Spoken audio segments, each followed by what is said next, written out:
하나님께서 우리에게 주시는 말씀은 에베소서 2장 1절로 10절입니다. 저와 여러분이 한 절씩 교독하겠습니다.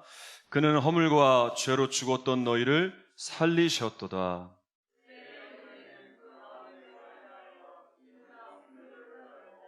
궁중의 권세 잡은 자를 따랐으니 곧 지금 불순종의 아들들 가운데서 역사하는 영이라. 전에는 우리도 다 그 가운데서 우리 육체의 욕심을 따라 지내며 육체의 마음에 원하는 것을 하여 다른 이들과 같이 본질상 진노의 자녀이었더니 긍휼이 풍성하신 하나님이 우리를 사랑하신 그 큰 사랑을 인하여 허물로 죽은 우리를 그리스도와 함께 살리셨고 너희는 은혜로 구원을 받은 것이라. 또 함께 일으키사 그리스도 예수 안에서 함께 하늘에 앉히시니 이는 그리스도 예수 안에서 우리에게 자비하심으로써 그 은혜의 지극히 풍성함을 오는 여러 세대에 나타내려 하심이라. 너희는 그 은혜에 의하여 믿음으로 말미암아 구원을 받았으니 이것은 너희에게서 난 것이 아니요 하나님의 선물이라. 행위에서 난 것이 아니니 이는 누구든지 자랑하지 못하게 함이라. 우리는 그가 만드신 바라 그리스도 예수 안에서 선한 일을 위하여 지으심을 받은 자니 이 일은 하나님이 전에 예비하사 우리로 그 가운데서 행하게 하려 하심이니라. 아멘. 오늘 거룩한 주일을 맞이해서 특별히 명절 연휴 기간에 맞이하는 주일입니다. 오늘 예배에 나오신 모든 분들을 환영하고 축복합니다. 한 가지 재미있는 기사를 봤는데요. 추석 명절 연휴 기간에 20, 30대들이 있으니까 20, 30대들이 그러니까 결혼을 안 하고 또 결혼을 하고 나서 이제 명절을 맞이하는 우리 젊은 세대들이 가장 듣기 어려운 말들이 뭘까? 이런 조사도 했더라고요. 한 5천 명을 대상으로 조사를 한 결과가 나왔어요. 1위가 뭔지 아세요? 가장 듣기 어려운 말이 뭐냐면 1위가 너 결혼은 언제 하냐? 제가 늘 미소 올 때마다 얘기했거든요. 너 언제 하냐? 오늘 회개합니다. 예. 1위에 1위. 결혼은 언제 하냐? 2위가 뭐냐면 다이어트는 안 하니? 이게 2위였고요. 3위는 뭐냐면 2세는 언제 낳을 거냐? 또 하나만 있는 가정에는 또 둘은 낳아야 되지 않겠어? 그 4위는 뭐냐면 취업은 했니? 연봉은 너 얼마 받냐? 이게 가장 듣기 힘든 말들이라고 하더라고요. 그러면 반대로 가장 듣고 싶어하는 말은 뭐냐? 이걸 물어봤더니 한결같이 딱 하나의 결론이 나왔는데 그건 뭐냐면 이 한마디였어요. 고생했다. 한마디가 제일 듣고 싶대요. 여러분 한번 아직 여러분 자녀들이 집에 가지 않았다면 또 오늘이나 내일 또 온다면 이 한마디만 하면 될 것 같아요. 수고했다. 고생했다. 오늘 한번 연습 한번 해볼까요? 주변 분들에게 한번 인사하겠습니다. 고생했습니다. 오늘 읽은 본문의 말씀을 보면 바울이 이방인 성도들에게 이제 하나님의 은혜로 구원받았음을 말합니다. 그러니까 어떤 은혜가 임하였는지 그리고 또 구원받은 이후엔 어떻게 살아야 되는지 그러니까 구원받기 이전에 어떤 상태였는데 하나님께서 구원하여 주셔서 그 은혜는 어떻게 임하였는지 그러면 그 구원을 받은 삶은 어떻게 살아가야 되는지 이걸 이제 2장의 말씀에서 하나하나 가르쳐주고 있습니다. 한번 먼저 이제 하나하나 살펴보겠습니다. 말씀을 보면서 구원받기 이전에는 어떤 상태였는지 말씀하고 있는데 한번 보겠습니다. 첫 번째는 같이 읽습니다. 시작. 영적으로 죽었던 자였습니다. 1절 읽습니다. 시작. 그는 허물과 죄로 죽었던 너희를 살리셨도다. 자, 허물과 죄를 따로 구분해서 말씀하고 있어요. 허물은 뭐냐면 허물로 사용한 원어의 의미를 보면 이해할 수 있는데 표준에서 벗어난 상태예요. 이게 허물이란 단어를 사용하였고 죄로 사용된 단어의 뜻을 찾아보면 하나님이 정한 기준에서 어긋난 행위를 말해요. 그래서 허물과 죄로 인해서 인간은 한마디로 얘기하면 허물과 죄로 인해서 생명의 근원이신 하나님과 단절된 거예요. 벗어나 버렸어요. 그리고 이걸 한마디로 뭐라고 얘기하냐면 육신은 살아있지만 영적으로는 죽어있는 상태를 말하는 거예요. 자, 두 번째는 어떤 상태였느냐? 자, 같이 읽습니다. 시작. 악한 영을 따르던 자였습니다. 자, 2절 읽겠습니다. 시작. 그때 너희는 그 가운데서 행하여 이 세상 풍조를 따르고 공중의 권세 잡은 자를 따랐으니 곧 지금 불순종의 아들들 가운데서 역사하는 영이라. 자, 구원받기 이전에는 세상 풍속과 공중의 권세 잡은 자를 따랐다고 말씀하고 있는데, 여기서 말하는 세상의 풍속은 어떤 의미냐면 하나님의 다스림을 벗어난 거예요. 하나님의 다스림을 벗어난 인간이 만들어낸 세상을 말하는 거예요. 이게 세상 풍조를 따르는 삶이에요. 자, 이것이 왜 문제가 되냐면 하나님을 벗어나면 어김없이 죄가 들어와요. 그래서 그 안에는 온갖 음행과 우상 숭배와 거짓과 타락이 가득한 거예요. 이게 하나님을 벗어난 세상 풍조를 따라 살아가는 삶이에요. 자, 그리고 공중 권세 잡은 자라는 말이 나오는데, 여기서 말하는 공중은 땅과 하늘 사이의 공간을 말합니다. 자, 당시 히브리인들은 하늘을 3층천 개념으로 이해를 했어요. 1층, 2층, 3층에서 3층천으로 이해를 했는데, 그러니까 1층은 사람들이 살고 있는 공간을 말하고, 그리고 하나님이 계신 곳이 3층 하늘이고, 그리고 하나님께 대항하면서 이제 하나님이 계시는 3층의 하늘로부터 쫓겨난 사단들이 거하는 곳이 2층의 하늘이라 생각을 했는데, 이곳에 거하면서 사람들을 미혹하고 하나님을 대적하는 일을 한다고 믿었어요. 그래서 공중의 권세 잡은 자들은 어떤 세력을 말하냐면 이제 불신앙으로 죄악 가운데 살아가는 이들에게 권한을 행사하는 사단을 말하는 거예요. 자, 사단에 대해서 성경 곳곳에서도 말씀하고 있는데 몇 구절만 잠깐 보겠습니다. 고린도후서 11장 14절 읽습니다. 시작. 이것은 이상한 일이 아니니라. 사탄도 자기를 광명의 천사로 가장하나니. 자, 자신을 뭘로 가장해요? 광명한 천사로 가장을 하면서 그렇게 인간들 가운데 역사를 합니다. 또 고린도후서 4장 3절로 4절도 읽어봅니다. 시작. 만일 우리의 복음이 가리었으면 망하는 자들에게 가리어진 것이라. 그 중에 이 세상의 신이 믿지 아니하는 자들의 마음을 혼미하게 하여 그리스도의 영광의 복음의 광채가 비치지 못하게 함이니 그리스도는 하나님의 형상이니라. 자, 인간과 하나님 사이에서 둘 사이를 단절시키고 마음을 혼미하게 해서 복음의 광채가 비춰지지 못한다라고 말씀하고 있어요. 자, 우리가 이렇게 예수 믿기 이전에는 사단의 영향력 아래에 있었어요. 그래서 세상 풍조를 따르고 공중의 권세 잡은 사단의 세력의 영향력 아래 살아가고 있었던 우리들이었어요. 자, 세 번째 어떤 상태였느냐? 읽어봅니다. 시작. 진노의 대상이었습니다. 3절 읽습니다. 시작. 전에는 우리도 다 그 가운데서 우리 육체의 욕심을 따라 지내며 육체와 마음에 원하는 것을 하여 다른 이들과 같이 본질상 진노의 자녀였더니. 자, 육체의 욕심을 따라 사는 것이 왜 죄인지 이해가 안 될 수도 있지만, 그런데 죄의 시작은 뭐냐면 항상 육체의 욕심으로부터 시작되는 거예요. 그러니까 절대 재지 못한 이 육체 안에서 나오는 욕심, 욕구가 심각한 죄로 연결이 됩니다. 그래서 이것을 갈라디아서 5장 18절에서 말씀하고 있는데, 이 육체의 욕심을 이룬 열매들에 대해서 말씀하고 이게 죄의 결과를 가져온다라고 말씀하면서 뭘 말씀하냐면, 이렇게 육체의 욕심을 따라 사는 자들은 하나님 나라의 유업을 받을 수 없다라고 말씀하고 있어요. 자, 그리고 그래서 본질상 뭐의 자녀라고 말씀합니까? 진노의 자녀다. 그러니까 본질상이라는 건 태어날 때부터요.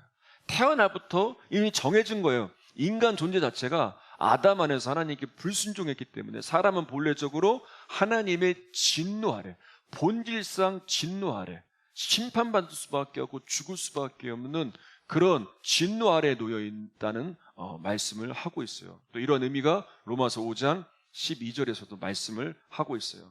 자, 우리가 이랬던 자들이었어요. 구원받기 이전에 우리가 이런 자였는데 우리에게 어떤 은혜가 임하였느냐? 이 은혜가 임한 거예요. 자, 읽어보겠습니다. 자, 시작. 그리스도와 함께 살리셨습니다. 자, 우리는 영적으로 죽었어요. 죄와 허물로 인해서 죽어있던 자였고 악한 영을 따른 사단의 세력 안에 있었던 그 안에서 살던 자들이었어요. 그리고 하나님의 진노에 대해서 본질상 진노의 자녀들이었습니다. 근데 우리에게 어떤 일이 일어났느냐? 그리스도와 함께 살리시는 역사가 일어난 거예요. 자, 4절로 6절까지 읽어봅니다. 시작. 긍휼이 풍성하신 하나님이 우리를 사랑하신 그 큰 사랑을 인하여 허물로 죽은 우리를 그리스도와 함께 살리셨고 너희는 은혜로 구원을 받은 것이라. 또 함께 일으키사 그리스도 예수 안에서 함께 하늘에 앉히시니. 자, 우리에게 일어난 일들이 무엇인지 말씀하고 있어요. 이랬던 우리들, 죄와 허물 가운데 죽었던 우리들, 사단의 세력 안에 있던 우리들, 본질상 진노의 자녀였던 우리들을 그리스도와 함께 살리셨는데, 바울은 인간을 구원하시는 하나님의 모습을 세 가지로 표현을 하고 있어요. 어떻게 표현을 하고 있느냐? 한번 읽겠습니다. 시작. 긍휼하신 하나님, 사랑을 베푸시는 하나님, 은혜의 하나님, 이 세 가지가 우리를 구원하시는 하나님의 이유와 목적, 모든 것이 다 담겨져 있어요. 구원하시는 하나님의 역사는 긍휼, 사랑, 은혜의 하나님이시라는 거예요. 그러니까 우리는 도저히 구원받을 이유나 자격이 없어요. 우리가 어떠했는지 분명히 말씀하고 있잖아요. 이것으로는 도저히 우리가 구원에 이를 수 있는 어떠한 자격도 없는 거예요. 왜냐하면 세상 풍조를 따르고 공중의 권세잡을 따르며 육체 요심을 따라 죄악 가운데 살았던 본질상 진노였던 자녀들이 어떻게 구원을 받을 수 있습니까? 그런데 하나님의 긍휼하심, 하나님의 불쌍히 여기심, 하나님의 은혜로 인해서 우리의 죄의 문제를 용서해 주셨고 그의 사랑으로 우리를 구원에 이르게 해 주셨다는 거예요. 여러분, 이 사랑이 어떤 사랑이에요? 이 사랑은요, 무한한 사랑이에요. 영원한 사랑이고 모든 걸 덮어주는 사랑이에요. 죄인을 변화시키는 사랑이에요. 그래서 어느 누구나 다 하나님 앞에 나올 수가 있는 거예요. 오늘도 우리가 하나님 앞에 나올 수 있는 건 이 사랑의 은혜를 입었기 때문입니다. 그래서 이 사랑이 가장 극대화된 건, 가장 최고점에 이른 것이 무엇이냐? 바로 예수님을 이 땅에 보내주셔서 희생제물로 내어주신 십자가 사건이에요. 인간 스스로는 죄의 문제를 해결하고 하나님께 나아갈 수가 없었습니다. 그래서 예수님을 보내주셨어요. 희생시키심으로 예수님을 통해서 죽음 가운데 있는 우리들을 살리시는 역사를 이루어 주신 거예요. 그리고 하나님께서 예수님을 십자가에 죽게 하셨고 다시 살리셨고 승천하게 하셨으며 하늘 보좌에 앉히셨어요. 그런데 여러분, 놀라운 건 뭐냐면 이 일이 예수님에게만 일어난 것이 아니라 모든 이들, 그러니까 구원받은 모든 이들에게 일어날 일들임을 알려주는 단어가 있어요. 어떤 단어예요? 본문에서 함께 살리셨고 함께 일으키시고 함께 하늘에 앉으시니. 자, 5절 6절에 보면 나와 있잖아요. 함께 살리셨고, 띄워줘 보세요. 함께 살리셨고 함께 일으키셨고 함께 하늘에. 그냥 예수님만 살리시고 예수님만 앉히셨다 이렇게 안 했어요. 함께라는 말을 했어요. 여기에 깊은 은혜가 있는 겁니다. 왜냐하면 이 일은 우리에게 일어날 일이기 때문에 그런 거예요. 십자가에 죽으신 사건은 우리를 위한 사건이고, 그리고 다시 살아나신 사건은 우리를 살리실 사건이고, 하늘에 앉히실 사건은 우리가 앞으로 경험할 일들인 거예요. 그래서 함께라는 단어를 쓴 거예요. 그래서 여러분, 우리가 이 땅에 살아가면서 정말 이 땅 가운데 정말 어려움도 있고 고난도 있고 고통도 있습니다. 무거운 짐을 짊을 때도 있지만 우리가 다시 일어설 힘을 얻을 수 있고 소망을 가질 수 있는 건 우리를 위해서 정말 대속의 은혜를 베풀어 주신 그 은혜를 경험할 때 우리는 다시 위로와 힘을 얻을 수 있는 거예요. 그리고 다시 함께 이루실 일들을 바라볼 때 우리는 소망을 가질 수 있는 거예요. 이게 구원받은 성도들의 능력임을 믿으시기를 바라요. 지난 주간에 한 목사님이 기도 부탁을 하시는 거예요. 그러니까 이 사모님이 이제 10년 전에 암에 걸리셔서, 젊은 나이에 암에 걸리셔서 이제 암 투병을 하시다가 이제 투병 생활을 끝내고 건강하게 잘 지내신 거예요. 그 이제 건강검진을 계속 받잖아요. 그러면서 이제 건강하게 아무 문제가 없었는데 10년 만에 다시 안타깝게 암이 재발하신 거예요.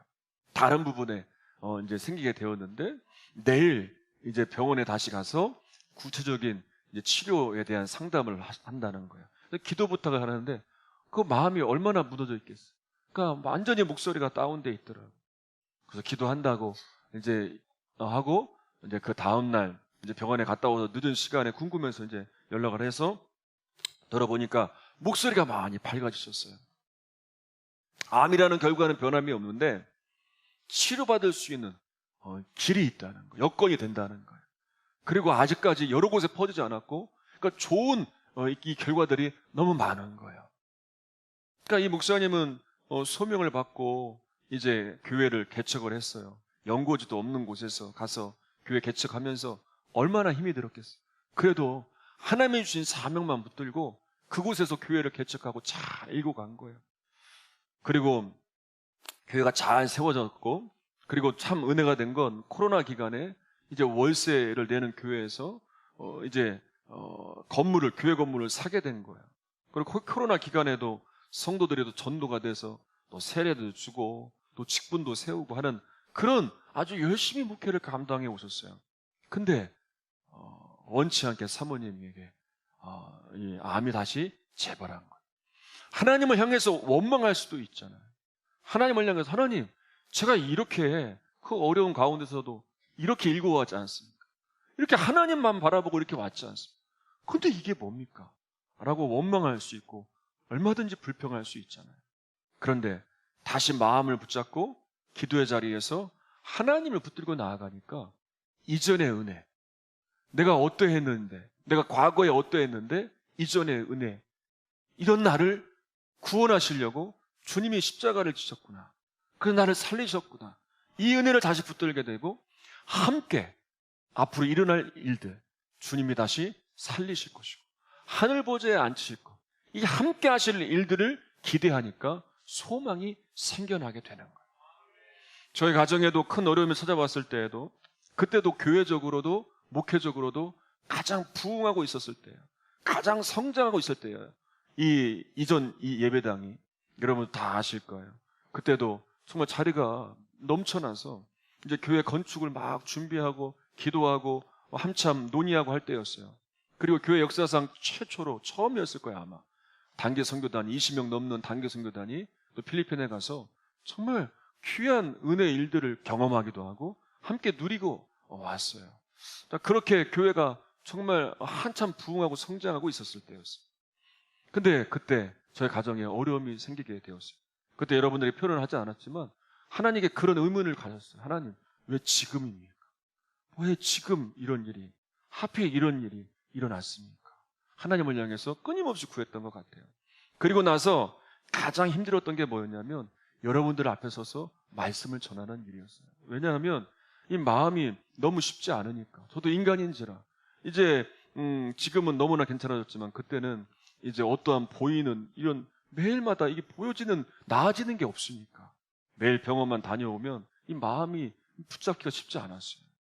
그런데 그때마다 차를 타고 오가면서 매일 그 2시간, 1시간 차를 타고 오가면서 일부러 계속 말씀을 들었어요. 계속 들었어요. 한동안 들으면서 차를 세워놓고 참 울기도 많이 울었어요. 그때 그 말씀이 정말 나를 살렸고 그때 매일같이 부흥회를 하면서 여러분 앞에 서서 다시 회복되어서 말씀을 전했던 그 기억들이 있어요. 그때 주셨던 은혜가 다시 살리시고 다시 회복하셨던 내가 어떠했는데 내가 과거에 이러했었는데 주님이 이런 은혜를 베푸셨구나. 이 에베소서의 2장의 말씀처럼 허물과 죄로 죽었던 나인데 주님이 나를 살리셨구나. 그리고 앞으로도 함께 살리실 거구나. 이게 믿어지니 다시 마음이 회복되어지게 되고 다시 일어서게 되는 은혜를 경험한 적이 있어요. 여러분, 우리의 인생에 좋은 일들만 넘쳐나면 얼마나 좋겠습니까? 그런데 예기치 못한 어려움은 어김없이 찾아오게 돼요. 믿는 우리들도 예외가 아니죠. 정말 마음이 무너지는 일들을 경험할 때가 있어요. 사람들에게 표현은 내지 않지만 아무렇지도 않게 생활을 하고 있지만 이미 내 마음은 뒤흔들리고 있어요. 여러분, 그럴 때가 왜 없겠어요? 근데 그때 여러분 힘들어도 마음이 무너져도 예배의 자리를 놓치지 말아야 돼요. 예배의 자리에 나아가야 돼요. 은혜 받을 자리를 떠나서는 안 돼요. 은혜 받을 자리를 나아가야 돼요. 왜냐하면 그 예배의 자리가, 그 은혜 받을 자리가 다시 기억나게 하는 거예요. 주님이 나에게 주신 그 은혜가 어떠한 은혜인지 허물과체로 죽었던 나인데, 정말 이 공중의 권세 잡은 자를 따랐던 나인데, 소망도 없고 목적도 없이 살아갔던 나인데, 나에게 이런 은혜를 주셨던 그 주님의 은혜를 다시 회복하는 역사가 은혜의 자리에서 일어나는 거예요. 그런 다음에 이제 기대하게 됩니다. 앞으로 함께 살리시고 앞으로 함께 역사하실 일들에 대해서 소망하게 되고 기대하게 되며 다시 일어서게 되는 거예요. 여러분, 왜 예수님이 죽으시고 살아나시고 승천하신 일이 우리와 함께 되어질 일이라고 본문에서 말씀하고 있는지 분명히 알아야 돼요. 하나님은 우리를 그냥 두지 않으세요. 그냥 지쳐있도록, 구원받았음에도 불구하고 그냥 영적으로 침체되도록, 구원받은 자의 기쁨과 감격을 가지고 살아가지 못하는 그런 무기력한 삶으로 살아가도록 그냥 두지 않으세요. 다시 살려내세요. 다시 일으키세요. 그래서 구원에 참여하는 자로, 함께 부활에 참여할 자로, 함께 하나님 보좌에 앉힐 자로 세워 가시는 거예요. 그래서 여러분, 하나님의 역사는요, 살리시는 역사요, 일으키시는 역사요, 회복시키는 역사요. 그냥 죽어가도록 놔두지 않으세요. 어떻게든 살려내시는 거예요. 그래서 여러분, 이 은혜 받을 통로, 은혜 받을 기회, 은혜 받을 자리를 절대 떠나서는 안 됩니다. 이 자리에 머물고 있는 한 하나님은 우리를 다시 회복하실 것이고, 다시 일으키실 것이고, 다시 살리실 줄 믿습니다. 자, 그런데 이러한 구원의 은혜는 우리가 어떠한 자격이 있거나 어떠한 공로 때문이 아니라 이렇게 말씀하고 있어요. 하나님의 선물이다. 자, 8절 말씀 한번 읽어보겠습니다. 시작. 너희는 그 은혜에 의하여 믿음으로 말미암아 구원을 받았으니 이것은 너희에게서 난 것이 아니요 하나님의 선물이라. 그러니까 구원은 전적으로 하나님의 은혜에 의해서 이루어진 일이고, 구원은 하나님이 이루신 일이에요. 그러니까 구원을 위해서 우리가 한 일이 없어요. 그러니까 우리가 믿음을 가진 건 하나의 도구일 뿐이에요. 그래서 우리가 내세울 건 하나도 없어요. 구원은 선물이라는 거예요. 선물. 그러니까 이 모든 과정이 하나님의 은혜이고, 우리가 가지게 된 믿음, 구원에 이르게 된 믿음도 우리가 뭘 해서가 아니라 그 믿음조차도 하나님이 주신, 하나님이 하신 은혜임을 알아야 돼요. 그래서 다음 구절에 이렇게 말씀하고 있어요. 9절 읽겠습니다. 시작. 행위에서 난 것이 아니니 이는 누구든지 자랑하지 못하게 함이라. 자, 그래서 구원은 전적인 하나님의 은혜이고 선물이게 누구도 자랑할 수 없어요. 어떻게 이 선물을 받았는데, 내가 한 것이 없는데 자랑할 수 있겠어요? 온전히 이 놀라운 구원의 은혜를 주신, 이 선물을 주신 하나님만 자랑하고 하나님만 높일 수밖에 없는 거예요. 한 사모님이 이제 성찬을 준비하는데, 그날은 다른 때와 다른 거예요. 포도주를 따르다가 막 주체할 수 없는 눈물이 나오는 거예요. 여러분도 그럴 때가 있을 거예요. 평소와 똑같이 예배 드리는데, 평소와 똑같이 기도하는데, 평소와 똑같이 사도신경을 하는데, 똑같이 하는데 그날은 다른 거예요. 이 사모님도 그날은 다른 거예요. 진짜 예수님이 찢기신 살과 피가 그대로 이 사모님에게 전해지게 되니까. 그러니까 그 은혜가 밀려오며 눈물이 멈춰지질 않는 거예요. 성찬을 인도할 때 저도 그런 은혜가 물밀듯 밀려올 때가 있었어요. 여러분 중에서도 성찬에 참여하면서 그런 분들을 몇 분을 봤어요. 이게 어떻게 설명할 수 있겠습니까? 그러면서 이 사모님이 그런 고백을 하는 거예요. 내 아버지께서 나를 살리시려고 나를 위해 피를 흘리셨고. 지난 목요일에 저희 집 아이들하고 서울에 한 젊은이들이 모이는 찬양 집회를 다녀왔어요. 그러니까 청년들이 많이 모이는 집회 중에 하나인데, 목요일 저녁에 참 많은 청년들이 모였더라고요. 거기에서 한 삽을 떠서 여기다가 데려다 주면 얼마나 좋을까. 한 2삽 정도만 딱 떼서 그냥 여기다 그대로 앉혀놓으면 얼마나 진짜 많은 청년들이 모여있더라고요. 1시간 동안 일어나서 찬양을 하는데 얼마나 곳곳에서 손을 들고 찬양하고 눈물을 흘리며 찬양하고 마음 다해 찬양하는지, 그 같이 예배하면서 다시 마음이 막 뜨거워졌어요. 여름 집회를 다녔던 그 뜨거운 마음들이 다시 회복되면서 하나님이 주시는 소망을 다시 부여잡게 되었어요. 여러분, 오늘도 이 예배를 드리면서 감동을 받고 정말 이 은혜가 물밀듯 밀려오는 분들이 있을 거예요. 그러면서 깨닫는 은혜가 자격 없는 나에게 주님이 주신 은혜의 일들을 다시 한번 되새기면서 감격하고 감사하는 분들이 오늘 이 예배에 참여하면서 아마 있을 거예요. 여러분, 주님은 우리에게 계속해서 예배를 통해서 은혜의 수단을 통해서 이런 감동을 주세요. 그 은혜는 다른 은혜가 아니에요. 내가 어떠했는데 과거에, 그리고 지금도 어떠한데, 이런 나를 주님은 구원하실 뿐만 아니라 이런 나를 여전히 붙들고 계시고, 내가 나를 아는데 주님은 나를 포기하지 않으시고. 여러분, 이게 진짜 은혜예요. 그래서 이 경험한 이 은혜를 가지고 우리는 이 은혜를 자랑해야 돼요. 그리고 나서 이제 구원받은 성도들이 어떻게 살아가야 되는지 결론의 말씀이 나와요. 10절 읽어보겠습니다. 자, 시작. 우리는 그가 만드신 바라 그리스도 예수 안에서 선한 일을 위하여 지으심을 받은 자니 이 일은 하나님이 전에 예비하사 우리로 그 가운데서 행하게 하려 하심이니라. 자, 우리를 향한 하나님의 목적은 우리가 무슨 일을 하는 거예요? 선한 일을 행하는 거예요. 그래서 선한 일을 위하여 우리를 지으셨다는 거예요. 그 우리를 이 땅에 보내셨다는 거예요. 그러면 선한 일은 무엇입니까? 본문에 그 답이 나와 있어요. 구절 한번 띄워줘 보세요. 선한 일은 무엇이냐? 이 일은 하나님이 전에 예비하사. 우리를 통해 일어나야 될 선한 일은 무엇이냐? 하나님이 우리를 통해 예비하신 일이에요. 다시 말하면 하나님께서 이미 이전부터, 창세 전부터 구원받은 나를 통해서 예비하신 하나님의 일들, 하나님의 뜻들, 하나님의 나라의 일들을 말하고 있는 거예요. 그러니까 여러분들을 통해서 일어나야 될 하나님 나라의 일들이 있어요. 이 일들을 이미 예비하셨다는 거예요. 계획하셨다는 거예요.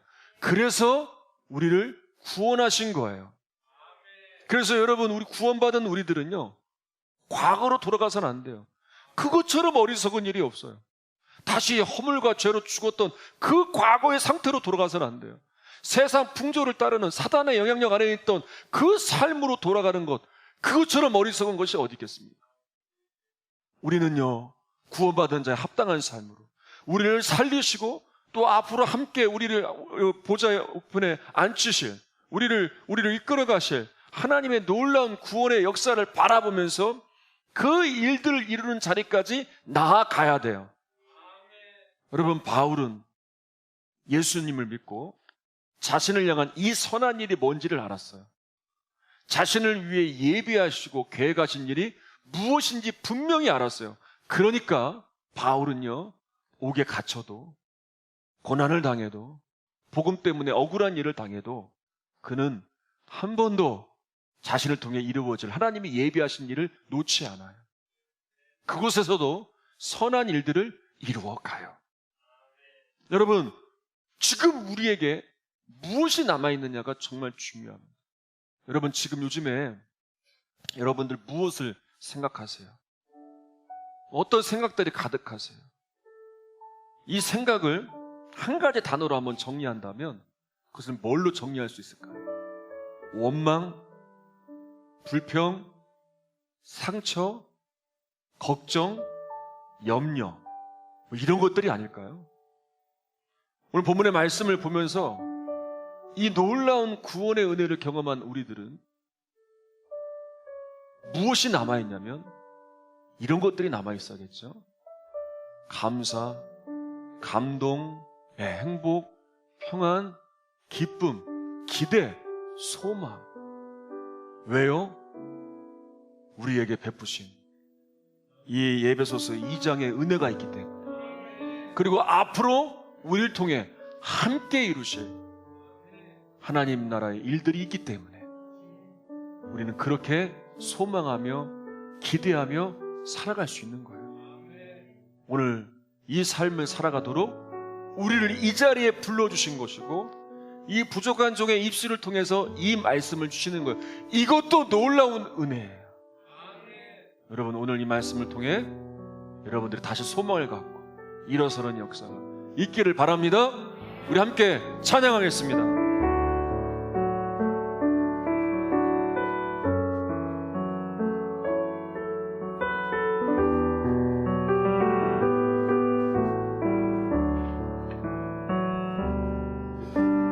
아침 안개 눈앞 가리는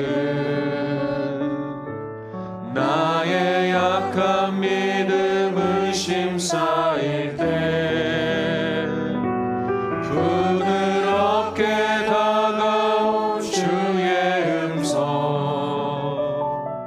아무것도 염려하지 마라.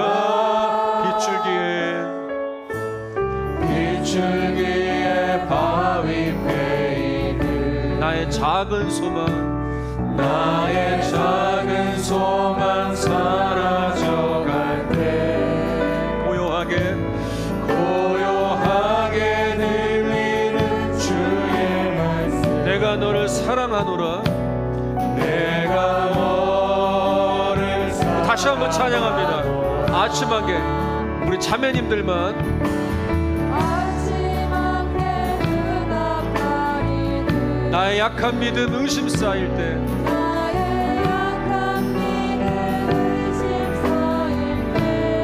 주님의 은혜가 우리에게 임합니다.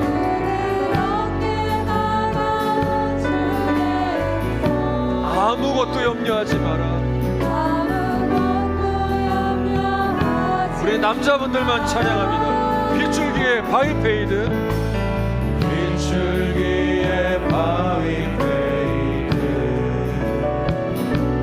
나의 작은 소망 사라져갈 때 고요하게 들리는 주의 내가 너를 사랑하노라. 내가 너 다 같이 찬양합니다. 우리 오른손을 가슴에 얹고 찬양합니다. 외로움과 방황 속에서 주님 앞에 나아갈 때 위로하시는 주님 나를 도우사 상한 나의 마음 감싸는 십자가에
함께 통성으로 기도하는 시간을 갖겠습니다. 여러분, 주님의 은혜가 다시 회복될 수 있도록, 다시 이 십자가의 은혜를 붙들고 일어설 수 있도록, 그리고 앞으로 주님께서 함께 하실 일들을 기대하며 소망할 수 있도록 나의 눈을 열어주시옵소서.